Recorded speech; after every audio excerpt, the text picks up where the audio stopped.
Yes, people. We're back in the garage. Little brother, big brother's wrapped up. And today's video is down at the back end here. We've got my lovely new black chain on. I've got one more change that I've been itching to do, take this bike to the next level. So let's go. Another parcel back on the bench. Let's open this and see what magic this is. Hey, that's right, baby. Rear sprocket. And you're probably thinking, what's he playing at? He's already got one on. That is the stock 42 tooth rear sprocket. And obviously, as you remember, I tried to fit a 14 tooth front sprocket.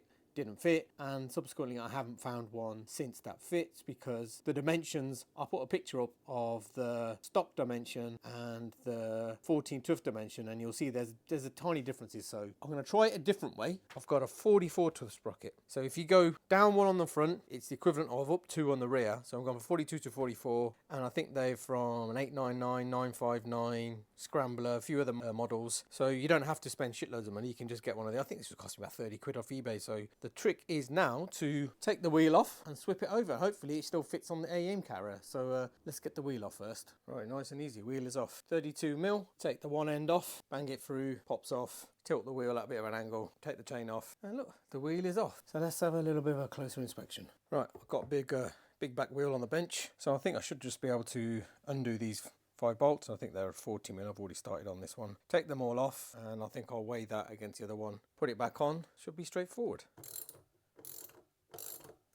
Right, let's just see what they weigh. This is the AEM one, 277. That's grams. And the 44 stock one, Jesus, 883. Whew. That's like almost 3 times heavier. Right, I've got the stock 42 teeth from the stock carrier. I'm just going to take that off and weigh that. And that is 790. So that's a lot lighter, 42, as it would be. So that makes sense. Yes, there we have it. The 44 on. Look at that, sitting nice and flush. It was a bit of a tight fit, just so what I did was I just put this in a bit of hot water just to expand it a little bit. And all I had to do was just tap it down ever so slightly. It's weird because the AEM one fits on the stock sprocket and this fits on the stock one, but this was a little bit tight. But at least it's on now. So let's get the bolts back on, give everything a clean, and then get it back on the bike. Right, people, that was a bit of a ball ache. You'd think I've changed the wheel a million times, but trying to get this, because it's got a +2 on the back, the chain is obviously, look, very tight at the moment. I guess because it's on the paddock stand as well, so there's a bit of tension. But I've had to put the chain adjusters all the way in just to get this on.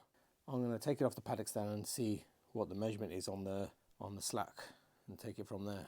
That is the state of that at the moment. Look at that, all the way in. Chain adjuster, it's all the way in, man. I think it was about there before. But most important thing is checking this. And it says from the end of there to the middle of the chain should be between 46 and 48. So that is probably about 45 still, 46, just on the side stand. There's plenty of, that seems all right. Right, I guess the only thing to do now is do a test drive. Right, let's test this chain on the road, and hopefully, fingers crossed, touch wood, it's all right. So let's see.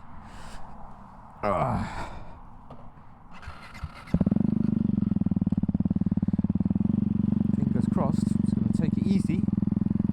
Let's see if we can get home.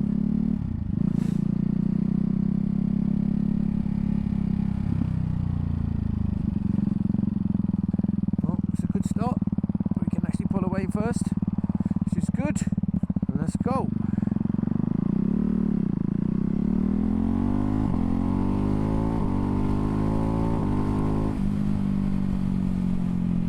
Not bad. Not bad. Right, so what all we're trying to achieve here is more acceleration. We're not looking at top speed. I don't need a willy waving dick contest at the pub to say my bike can do 130 miles an hour or etc, because in reality you never need to do those speeds on the road. I just want to be able to get up to the speed as fast as possible with as much drama and fun as possible. And I think that's what I wanted to achieve with this sprocket. So, quick initial feelings while it's on the bike. I still think, although I've measured everything with the chain and everything, the tension, it still seems to me, it just seems a little bit tight, but I'm within specs according to the sticker. measuring it on the side stand. So with that in mind, initial feeling is it feels okay. I'm not sensed anything different. Still wants to go. I'm in 6th there, pulling away. Still good. I don't know whether I just get this little niggling feeling that it seems like the engine or something, the bike is a bit tense or tight. Maybe it's just a combination of the sprocket and the new chain and being a bit, you know, with the wheelbase now being a bit shorter, so maybe I just need to recalibrate my brain and mind a little bit around it all. I mean, it's working, which is fine. Oh, I've got a triangle warning light on my dash now and an error and the gear sensor. Yes, we have the same problem, guys. The same fucking issues. Can you see that? So the computer does not like it. The ECU does not like this sprocket change. Although you can carry on riding, see, he doesn't know what gear I'm in. It's got a flashing symbol and I got an orange triangle warning. So going up 2 on the rear, which are 1 on the front, you're going to have those same problems. And I've got the same problems on my 950. I went down a tooth on the front, and if you haven't got a flash, I just think it's a gear possession sensor reading. So I can check that code when I get home and I can tell you what that is. So yep, looks like it's another 2 steps forward, 3 steps back, playing around with this bike. But I think I have ordered an AEM sprocket, the lighter one, but I've ordered a 43 tooth. So what I might just do is put that on and see if that's okay and doesn't throw any warnings and dash and errors, and also maybe give me a bit more chain slack and a bit of a play with the wheelbase and the chain adjusters, you know, just move it back a bit. So yes, I think that's the next thing to do. Oh, I tell you what though, it's good I'm doing these kind of things, isn't it, really? For you people out there, save you wasting your time and money on these. But you can still, the bike still works. You just got to be wary of that light, that's all. Oh, right, this is a quick test.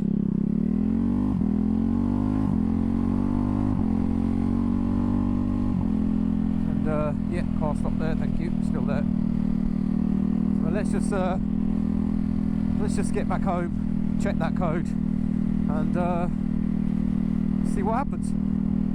Right, back home, seats off, got my BHP UK flashing device which actually checks codes, got my URL for plugs. I'm gonna plug that in there and then check the code on the dash. Right, turn the dash on. There's actually no warning triangle. I'm gonna still check it, so let's just see if we can check. DTCs, that's what we want to check. Check. Please connect your yeah. Don't worry about that. Yeah, it's good. Ooh, there is a code P0914, and I know off by heart P0914 I think is a gear position sensor error. So although I've got a registered code, it doesn't appear to be one on the dash, unless when I start riding it there might be one. Let's just delete that. Yeah. So we've got no error codes, but we do get a code, and I think I'm going to wait until I get the 43 truth from AEM and then try that. So you know what to do. Like, comment, subscribe, comment on this fucking setup, that what happened. Let me know if I'm doing shit right or wrong. But yeah, thanks for watching, and over and out.